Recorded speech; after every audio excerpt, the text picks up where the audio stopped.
No dia de hoje tivemos na Assembleia da República a sessão solene dos 50 anos da Constituição. André Ventura, de forma bastante inteligente e simbólica, lançou a discussão da revisão constitucional e do facto de se avançar para uma revisão constitucional na véspera do dia de hoje, portanto acho que foi ontem ou antes de ontem, e além disso fez uma intervenção bastante contundente na Assembleia da República nesta sessão solene, que levou basicamente, a mobília comunista a abandonar a Assembleia da República, ou pelo menos o plenário, quando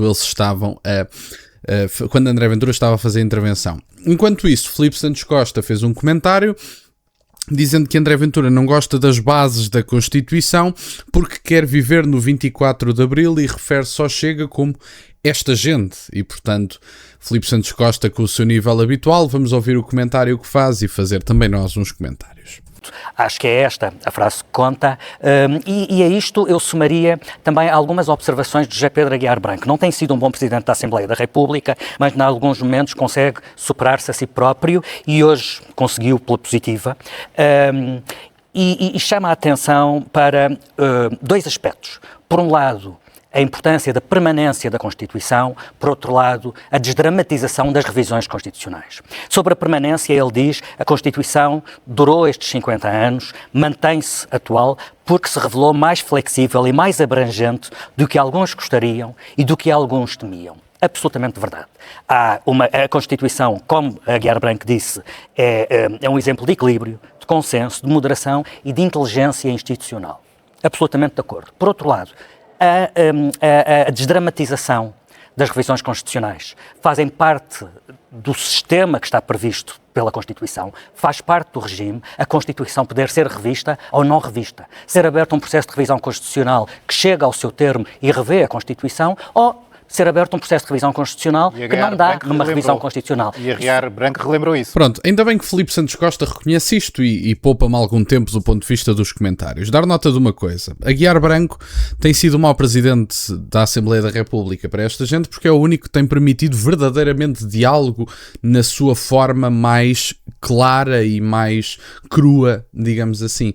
Porque dos principais responsáveis do ponto de vista do debate público e de outros pontos de vista da ascensão dos nacionais populistas, da nova direita radical, vamos lhe chamar assim, tem que ver verdadeiramente com o facto do politicamente correto ter suprimido alguns tipos de discussões.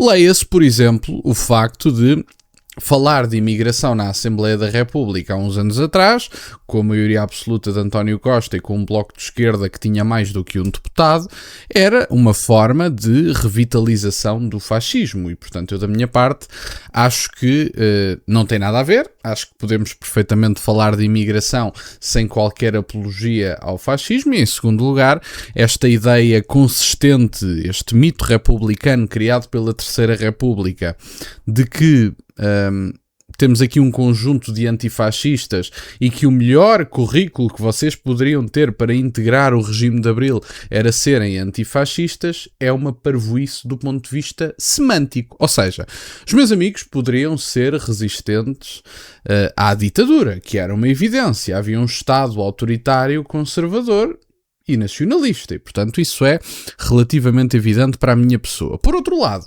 andarem a dizer que Salazar era fascista é uma parvoíce semântica que não tem grandes paralelos na Europa, até porque os meus amigos não viveram nem resistiram politicamente à Itália. Ou seja, em parte, resumindo uma diferença fundacional, o viver normalmente de Salazar é diametralmente oposto ao viver perigosamente de Mussolini. Portanto, são duas coisas distintas. E eu até faria o argumento que o nacionalsocialismo de Hitler é uma forma de regime diferente do fascismo de Mussolini. Eu até faria esse argumento, honestamente, que eu sei que não é propriamente a coisa mais popular no mundo académico, mas é um argumento que eu próprio faria. Mas enfim, vamos passar isto à frente, já estou a divagar um bocadinho, vamos ver agora a pior parte do Filipe Santos Costa, em que ele fala do 24 de Abril, fazendo uma alusão à ditadura. Vamos ouvir.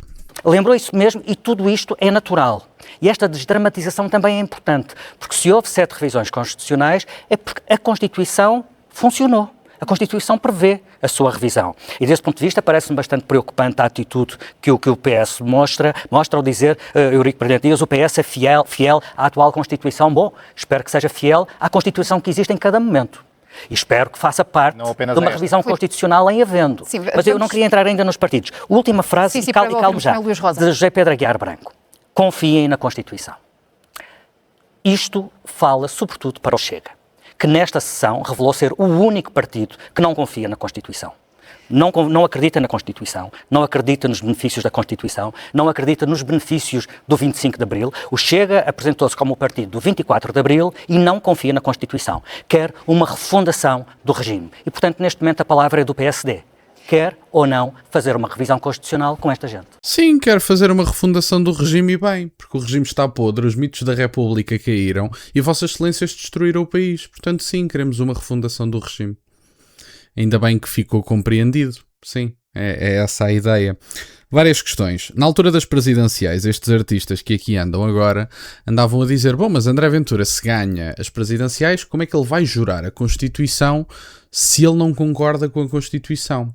Então deixa eu ver se eu percebi. Na altura andavam a dizer isso, para cair em cima do André Ventura.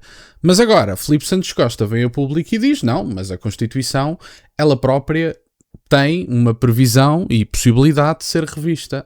Então afinal nós podemos jurar a Constituição e querer a sua alteração desde logo porque a possibilidade de alteração está dentro da Constituição. Percebem? Eu já ando a fazer este argumento há algum tempo, mas o Filipe Santos Costa está visto que funciona a carvão. Sobre a questão do 24 de Abril e da Constituição, acho graça que seja possível a revisão aos olhos desta gente, e acho muito bem, e não é só aos olhos desta gente, é aos olhos dos constitucionalistas que criaram a Constituição propriamente dita, que a revisão possa ser feita, mas aparentemente a revisão constitucional é um ataque ao regime, porque a Constituição é aparentemente uma vaca sagrada. Agora, de repente, quando se trouxer novamente o processo de revisão constitucional, vocês vão descobrir uma coisa muito interessante, pessoas que veem o meu canal. Vão descobrir de imediato que todos os partidos querem ir a jogo fazer alterações constitucionais, mas só há um partido que, quando propõe uma alteração constitucional, quer o fim de todas as liberdades existentes. Não, na verdade, quando houver novamente o processo de revisão constitucional, tenho a certeza absoluta que todos os partidos irão a jogo novamente. PS, PAN, Bloco de Esquerda, que foi o que aconteceu em 2024, se não me falha a memória. E, portanto, esta ideia de que a Constituição não pode ser revista e que se vocês querem uma refundação do regime, querem voltar ao 24 de Abril, eu não tenho pretensas saudosistas, eu sou uma pessoa que gosta muito de olhar para o futuro e que tem essa visão. O Estado Novo teve as suas circunstâncias, as suas características, o seu contexto. Passou. Agora temos que olhar para o futuro. E a ideia é, eu quero uma nação centrada em si mesma, que veja verdadeiramente, que coloque a sua atividade política no centro das suas necessidades e vontades e na continuidade e prosperidade da nação, e que não ande nem a servir a possibilidade de poder económico transnacional mandar no país, nem a possibilidade de poder político via organizações supranacionais mandar no poder político português, leia-se a União Europeia ou, por exemplo, o facto de decisões energéticas em Portugal poderem ser tomadas em Espanha. Para mim são ambos um problema. E, portanto, desse ponto de vista, o meu entendimento é simples. O Estado português, neste momento, é uma inutilidade. Eu acho que o Estado tem funções que deve, sem dúvida nenhuma, garantir e que não consegue garantir nenhuma função enquanto se focar em tentar garantir todas as funções. Se o Estado português tem todas as funções, então não tem nenhuma função. Não sei se já se aperceberam disso. Se ele tem que fazer tudo na sociedade portuguesa, o Estado português é uma espécie de Inspector Gadget que, enfim, o Inspector Gadget é um mau exemplo porque acaba por ser o herói de uma série e, portanto, não é o caso. O Estado português não é o herói desta série, seguramente. Mas tenho que perceber uma coisa. Eu acho que as coisas têm as suas funções. O Estado português tem as suas funções. Está a tentar garantir funções que não consegue, que não tem capacidade, por natureza, de garantir. E por isso é um problema neste momento. Outros pontos de vista. Parece-me que, sim, tem que haver uma refundação do regime. Eu não sei obrigatoriamente qual é que será a aparência da nova forma de regime, digamos assim. Não sei sinceramente qual é que será a aparência. Eu tenho tendências monárquicas, mas enfim, é como eu vos digo, eu não sou dogmático do ponto de vista do regime. Eu acho que se os principais interesses da nação forem garantidos por uma forma de regime, a sua continuidade e prosperidade também, enquanto garantimos a soberania, seja ela política, dando cabo e saindo da União Europeia e ao mesmo tempo tomando as decisões estruturais no nosso próprio país de forma soberana, eu não tenho nada contra um regime que consiga garantir isto, ao mesmo tempo que garante prosperidade económica e tudo mais. Portanto, eu tenho um conjunto de princípios que gostaria de ver satisfeitos nesta refundação do regime. Não tenho obrigatoriamente uma forma de regime universal, porque eu não acredito que ela exista, na verdade. Eu acho que há países que nunca vão ser monarquias e há monarquias que nunca vão ser repúblicas e, portanto, eu estou perfeitamente ciente disso e os países têm cultura política e os povos têm a sua história e também se desenvolvem com base nessa história. Estou perfeitamente à vontade. Agora há um conjunto de princípios que eu acho que devem ser garantidos nesta refundação de regime. E sim, é mesmo para rasgar com estes hábitos de poder que têm destruído Portugal e que têm dado cabo da vida dos portugueses, é para dar cabo das instituições que impedem a continuidade do povo português e que financiam e apregoam diariamente a sua substituição e, portanto, sim, se esta forma de regime, como tem sido demonstrado ao longo de várias décadas, insistir em caminhar na direção da destruição do povo português, eu acho mesmo que tem que haver uma refundação de regime e rasgar com um conjunto de formas de estar e até de instituições políticas que existiram e deram cabo de Portugal. E, portanto, era isto no fundo que eu tinha para partilhar. Fico-vos muito grato que estejam desse lado. Peço-vos que deixem o gosto neste vídeo e que subscrevam o canal. Tem as minhas redes sociais, o MBWay na descrição, para o caso de quererem fazer alguma doação. E nunca se esqueçam, meus caros, questionem tudo. Até à próxima.